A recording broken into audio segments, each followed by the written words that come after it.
Bienvenidas y bienvenidos a una nueva charla en vivo de Pares por Antofagasta. del Ministerio de Ciencia, Tecnología, Conocimiento e Innovación, ejecutado por la Universidad Católica del Norte. En esta oportunidad nos acompaña el doctor Gonzalo Barriga, quien es director de Doctor Virus y los Invisibles y virólogo del Instituto de Ciencias Biomédicas de la Universidad de Chile. Dejo con ustedes al doctor Gonzalo Barriga, quien presentará su charla que lleva por nombre una pregunta que nos hemos hecho durante el último tiempo. ¿Cómo el coronavirus ingresó al zoológico microbiológico llamado Chile? Adelante, Gonzalo, te dejo para que puedas presentar tu charla. Muchas gracias, Carolina. Gracias para Explora Antofagasta por la invitación. Y les voy a contar un poco de este tema del coronavirus y después vamos a terminar en algo más parecido a lo que estamos haciendo en el laboratorio. Nuestro laboratorio se dedica a los virus emergentes y es algo que a todos nos llena en este laboratorio. Entonces, les quería un poco transmitir esta parte y contar por qué los virus. Y la respuesta sería ¿por qué virus? Es porque están desde siempre con nosotros. Si ustedes ven en esta imagen, ustedes pueden ver un jeroglífico donde se ve una persona con el pie levantado, una pierna adelgazada y una especie de bastón cruzado. Pero ahora, si vemos en 2018, ustedes todavía pueden ver gente con el tobillo levantado, una pierna adelgazada y el bastón cruzado. Y esto es una persona que está enferma por polio. Entonces hay varios datos que parecieran indicar que la gente ha sido infectada desde mucho, mucho tiempo atrás. Incluso se han encontrado momias que han estado infectadas con diferentes virus. Entonces, de ahí parte nuestro gusto por la virología y después nos damos cuenta que está en todos lados. O sea, cuando vemos ejemplos locales encontramos antivirus. Cuando ya nos preocupamos y pensamos en las pandemias más grandes que han habido en el mundo, aparece influenza y aparecen otras pandemias, como por ejemplo las que han habido por SARS. Y este es el pie para la conversación porque SARS es un coronavirus y esto es algo que ya había ocurrido. Entonces, la gente empieza a tener estas dudas, oye, esto lo manipularon en un laboratorio, esto lo crearon, no sé, de algún lugar. Siempre queda como esta historia conspirativa, pero la respuesta es que esto ocurre, en el tiempo ocurre varias veces cíclico. Y para que ocurra esto, les quiero comentar, incorporar el término patógeno emergente. Entonces, para que un virus, en este caso que yo les voy a hablar, sea emergente o que aparezca, tienen que ocurrir varios puntos, tienen que ocurrir varias cosas para que esto pase. Pues eso no pasa todos los días y a nosotros nos parece que como que alguien lo trajo, pero en realidad tiene que ver mucho con lo que ocurre en el día a día. Entonces, si parto por acá, lo que ustedes ven que dice nuevas áreas. Esto está muy asociado a lo que hace el humano, que es colonizar nuevas áreas. Por ejemplo, en Santiago se han visto edificios donde llegan cóndor, porque están tan arriba, están tan cerca del cerro que patógenos, o sea, animales que no están en esos lugares, empiezan a interaccionar con humanos. Y lo otro somos nosotros, fabricamos nuevas fronteras. Entonces nos movemos de un país a otro, en avión, en barco, en automóvil, incluso construimos casas en bosques donde interaccionamos con animales otra vez silvestres, y todo esto empieza a dar las posibles interacciones, esta invasión geográfica que sería la primera parte. Ahora bien, el concepto que más se ha escuchado en estos días es como zoonosis, que es cuando un patógeno, no necesariamente un virus, pasa desde animales a humanos. En este caso, yo voy a hablar siempre de virus. Y cuando hablo de estos animales que tienden a ser como los vectores para la infección, yo siempre destaco a los voladores, porque los animales que tienen la habilidad de volar pueden, de cierta forma, pasar fronteras. Por ejemplo, en este caso yo les muestro al mosquito, es el ejemplo más cercano, porque tiempo atrás fue Zika. Les muestro a los patos como aves silvestres. Si lo recuerdan, hubo una pandemia de influenza aviar, y el que siempre destacamos, que sería el murciélago, porque ha estado involucrado en una o dos o tres pandemias, aparece de nuevo, o epidemia, aparece este nombre. Pero yo quiero ser súper claro, hay que tener ojo porque no es culpa del murciélago, no es el murciélago el que está asociado a esto. El punto está que en lugares como China, por ejemplo, existe esta cultura de comer fauna silvestre. ahí está el problema. Ni siquiera el problema sería tan terrible que el comer fauna silvestre, sino que está asociado directamente a la mala manipulación de los alimentos o de la carne en estos lugares. Y claro, el murciélago siempre sale destacado porque de todos los que mostré ahí es el único mamífero. Entonces, hasta ahí vamos en el concepto de zoonosis.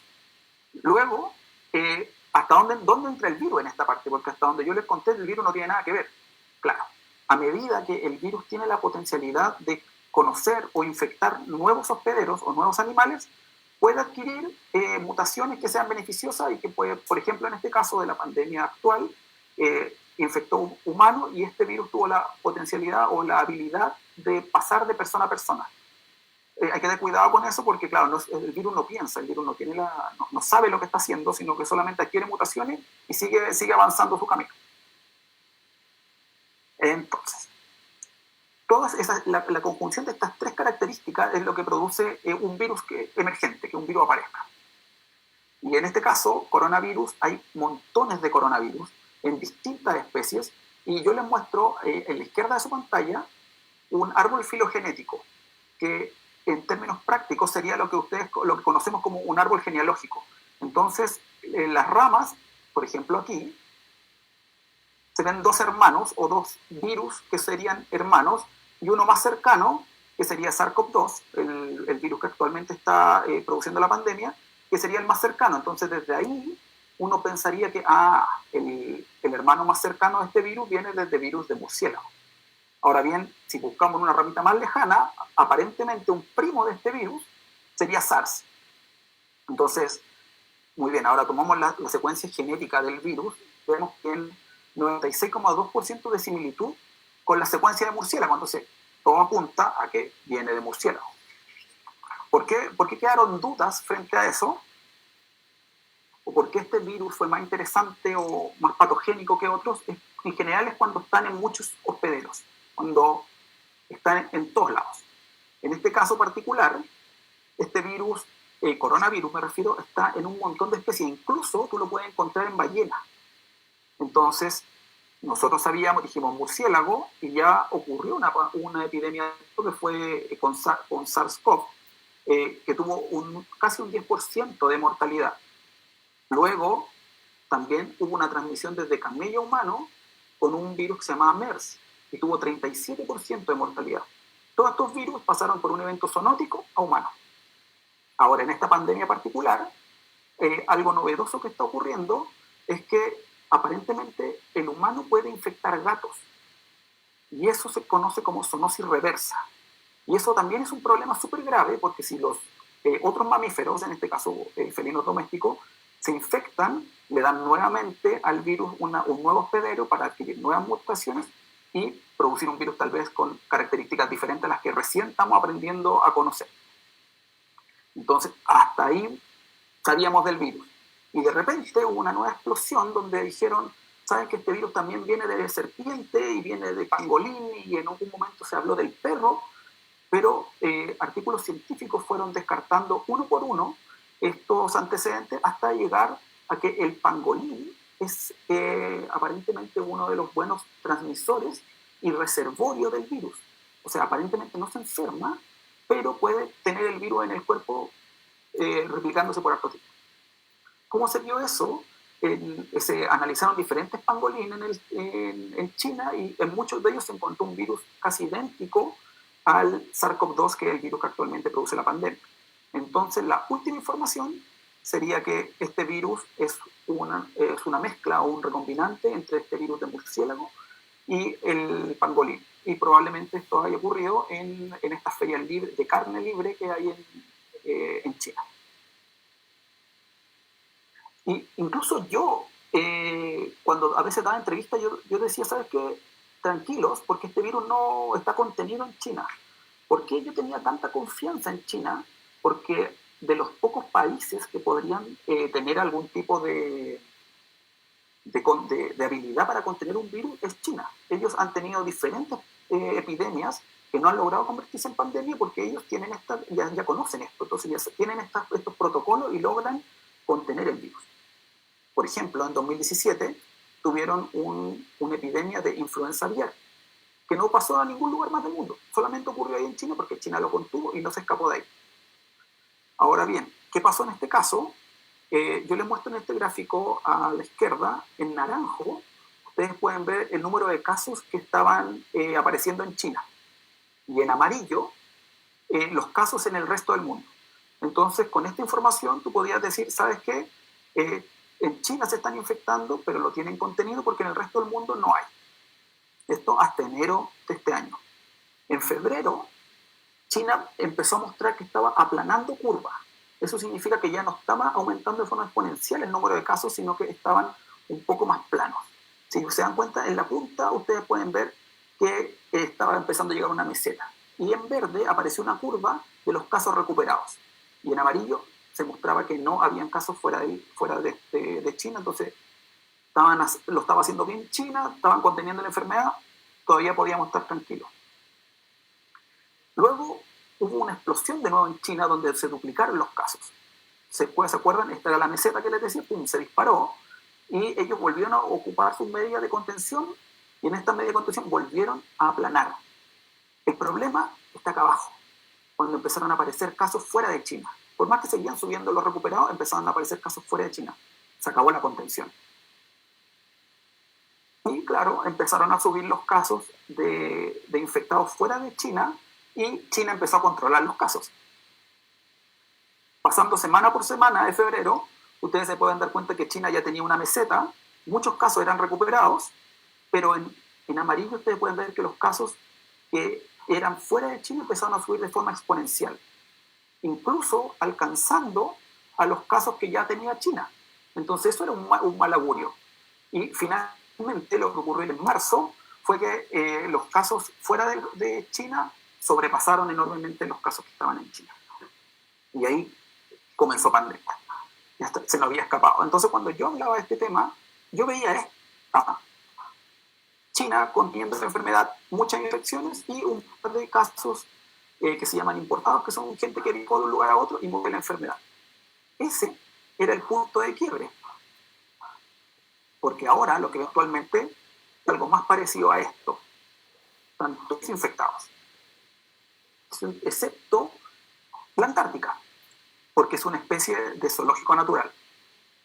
Actualmente tenemos más de 4.000 infectados a nivel mundial y más de 292.000 muertos. Entonces realmente está siendo un problema grave, pero aparentemente en la Antártica no ocurre. Tiene que ver con los movimientos. ¿Recuerdan toda la primera diapositiva donde estamos viendo cómo hacer un virus emergente? La Antártica puede controlarlo. Para explicarles un poco esto, quiero saltarme a cómo es que nosotros trabajamos en el laboratorio buscando virus emergentes. Por ejemplo, en el tema particularmente de la Antártica, yo le acabo de decir, no llegó ni siquiera COVID a la Antártica. Pero la pregunta es, ¿hay virus en la Antártica? Y esa pregunta es una de las que nosotros tratamos de contestar. Y para esto, tal como les conté al principio, nosotros tratamos de usar especímenes que vuelen. Entonces, claro, si bien todos se enamoran de los pingüinos, el pingüino en Antártica es un animal que es circumpolar. Entonces no sale de la Antártica. Los únicos que están saliendo de la Antártica en este caso serían las aves. Pero, ¿cómo se mueven las aves? Ustedes ya, algunos podrán saber por ahí que se mueven por migraciones, se mueven por tiempo. Entonces, ¿qué pasa cuando es invierno? Por ejemplo, esta época en invierno, las aves estaban en Antártica, se vienen a Patagonia, porque hace frío, pero hace menos frío que en la Antártica. Entonces se vienen a Patagonia y esperan acá. Y las aves que están en el resto del país, que son migratorias, se quedan en el lado norte, donde hace más calor, o simplemente se van a Norteamérica. ¿Y qué pasa cuando ya es noviembre y empieza a hacer un poquito más de calor? Estas aves se mueven desde Norteamérica o desde el norte hacia la Patagonia, pero las aves que eran de la Antártica también sienten que hace más calor y se van otra vez a la Antártica. Y cuando pasa hacia el otro lado, vuelve a ocurrir lo mismo.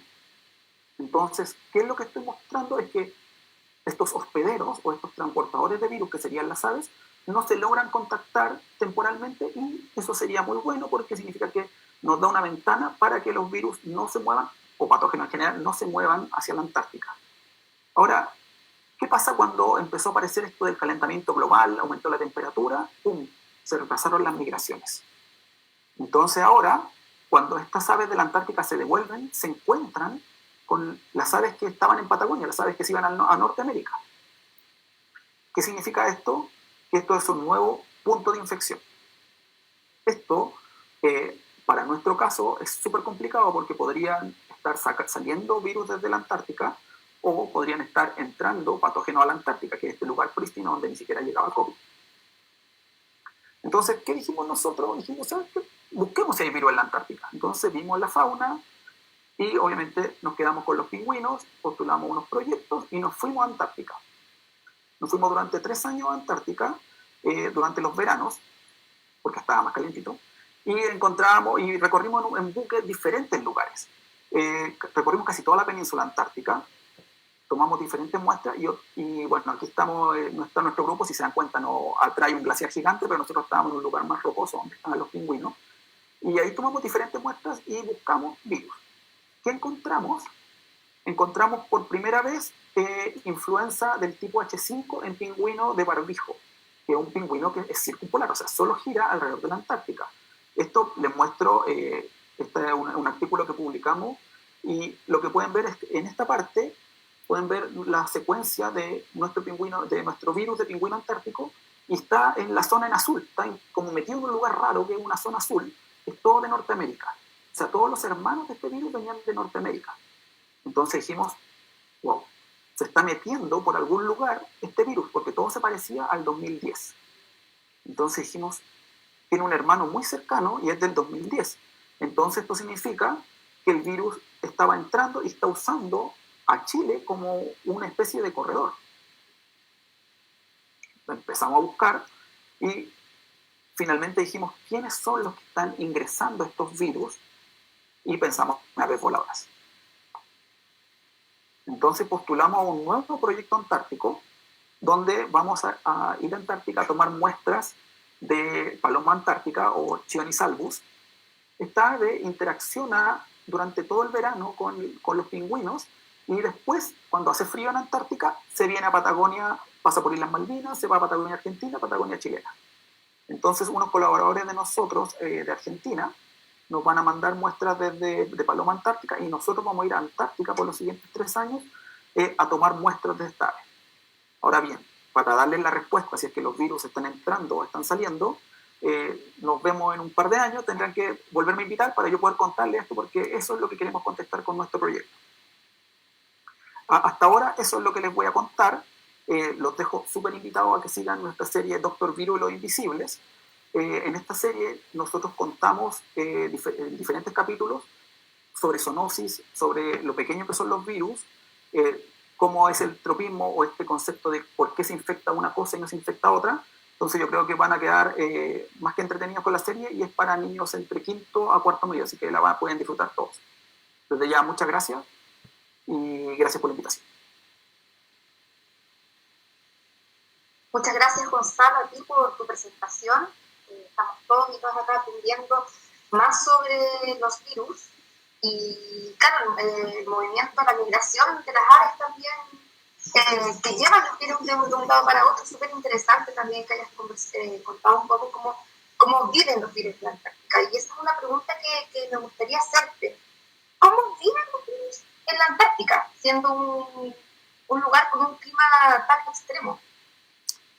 Eso parte del tiro con una lista que es los virus no están vivos, o no se sabe en realidad, depende, porque si yo tengo un virus fuera de una célula, es un organismo que no tiene la habilidad de dividirse por sí solo, entonces legalmente no está vivo afuera. Cuando está dentro de la célula, recluta la maquinaria de la célula y se puede dividir, y ahí en ese momento podría ser considerado vivo. Ahora, claro, estos virus pueden quedar congelados, y a los virus de este tipo que tienen membrana, como influenza, como SARS, le es mucho más cómodo el frío porque se mantiene estable su estructura externa y puede mantenerse por mucho tiempo. Incluso hay unos hallazgos de influenza que pareciera ser de los años 60. Entonces, aparentemente entró en esa época y se quedó itinerando entre diferentes especies de pingüinos, probablemente congelada en algún lugar o congelada en algún lugar. Claro, porque como tú bien comentabas, las aves son las que transportan, las que podrían estar transportando los virus de un lugar a otro, ¿no? Nosotros, ya te puedo contestar en 2 años eso, pero lo más probable es que sí. Eso es lo que creemos a priori en el caso de coronavirus, influenza y diferentes virus que nosotros vamos a buscar de aves. Pero se ha visto que hay virus también en mamíferos marinos, que yo no lo toqué porque no es la fauna que nosotros trabajamos. Pero, por ejemplo, se ha visto en lobos marinos y en ballenas. Otros virus que probablemente no van a interaccionar con nosotros porque no tenemos la forma de interaccionar con ellos, pero que son potencialmente de mamíferos. Mamíferos. Gonzalo, mira, nos están preguntando, acá tenemos varias preguntas de las personas que están viendo esta interesante charla, y nos pregunta Ricardo Highfield, dice, ¿las aves transmiten virus? Sí, justamente, o sea, las aves siempre transmiten virus, pero pueden ser entre diferentes aves. Por ejemplo, influenza es un problema a nivel de producción porque las aves migratorias traen influenza y lo pasan a la producción. Entonces, se transmite el virus de ave a ave. Pero han habido casos, como por ejemplo en 2017, donde virus de ave pasó directamente a humano. Y esto causó una epidemia que, por suerte, China pudo contenerla y no se convirtió en algo como lo que está ocurriendo ahora. En esta misma línea, Francisca Verdejo nos pregunta, quería preguntarte si los animales pueden manifestar el COVID-19. Mira, eso es una muy buena pregunta. Hay un concepto que se llama reservorio, que es que un virus se replique o se divida dentro de un animal, pero que no cause efectos. Influenza, por ejemplo, en muchos de los casos en animales silvestres no causa efectos, pero en algunas gallinas sí causa efectos.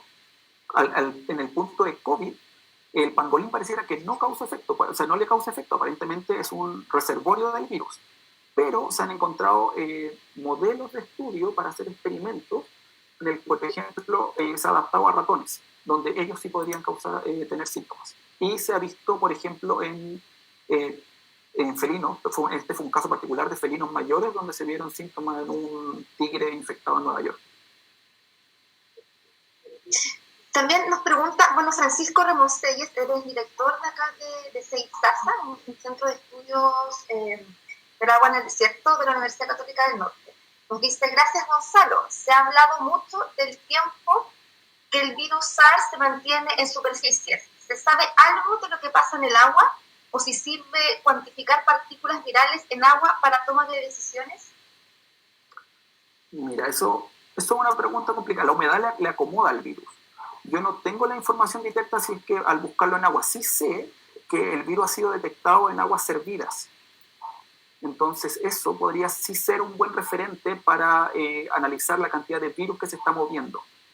Ahora, por otro lado, si paso del agua al aire, que se ha dicho que el virus puede estar un par de horas en suspensión, se han hecho experimentos con unos filtros que reclutan el aire, por ejemplo, de hospitales, y tú podrías saber qué cantidad de virus se está moviendo en estos lugares que son cerrados. Me refiero para la toma de decisión directamente. Perfecto. Tú comentabas en tu presentación sobre el calentamiento global y cómo este calentamiento global ha retrasado las migraciones. ¿Nos puedes contar un poquito más de eso? Específicamente también de las aves, que nos estábamos hablando hace un momento. Mira, para nosotros fue súper interesante cuando empezamos a notar este efecto. Nosotros buscamos virus emergentes en aves y teníamos una temporalidad. Vamos a la misma fecha porque es cuando vuelven todas las aves. Y nos dimos cuenta que las aves, cuando íbamos, ya habían llegado porque hacía calor mucho antes. Entonces, aparentemente, este movimiento se está desordenando. Y cuando se van las aves, se iban en marzo, y nosotros, claro, a finales de febrero era la última fecha que podíamos tomar muestras, y ahora tú puedes llegar casi hasta final de marzo y todavía está lleno de aves. Entonces, estos movimientos erráticos, claro que dan un nuevo problema, que es que estas aves interaccionan con otros hospederos y son puntos de zoonosis o puntos de intercambio de virus para otro animal. Eso podría ser un problema, o va a ser un problema a la larga. En este caso particular de Antártica, nosotros creemos que este podría ser el mecanismo por el que están ingresando patógenos a Antártica virales, y esto es un problema porque en la Antártica, como vieron ahora, no llega COVID, es porque no tiene grandes ingresos de patógenos, no hay muchas cosas que entren y salgan, y en este caso estas aves aparentemente ahora sí están ingresando con virus. Mira, Norma Cruz nos comenta, nos pregunta acá, si se ha encontrado en aguas servidas, ¿es posible que pueda ingresar alguna especie de mamífero marino? Muy buena pregunta. Hasta la fecha lo que se ha encontrado es, bueno, igual como se hace el examen para nosotros, un examen de PCR. Por el mismo examen de PCR se ha encontrado material genético, pero la gente que ha intentado aislar virus no ha logrado aislar virus desde estas muestras. Entonces, lo que no te puedo contestar es si es que lo que está en aguas hervidas es virus activo, infeccioso, o solo material genético. Si hubiera virus infeccioso, es claro que podrían ser infectados mamíferos marinos, pero esto está súper asociado a la carga, o sea, la cantidad. Y si piensan, el rango de dilución que va a tener hasta llegar al mar podría ser súper alto, pero la posibilidad sí existiría. Gonzalo, bueno, y por último, cuéntanos un poco por qué la Antártica y por qué Chile. En realidad es un zoológico microbiológico natural.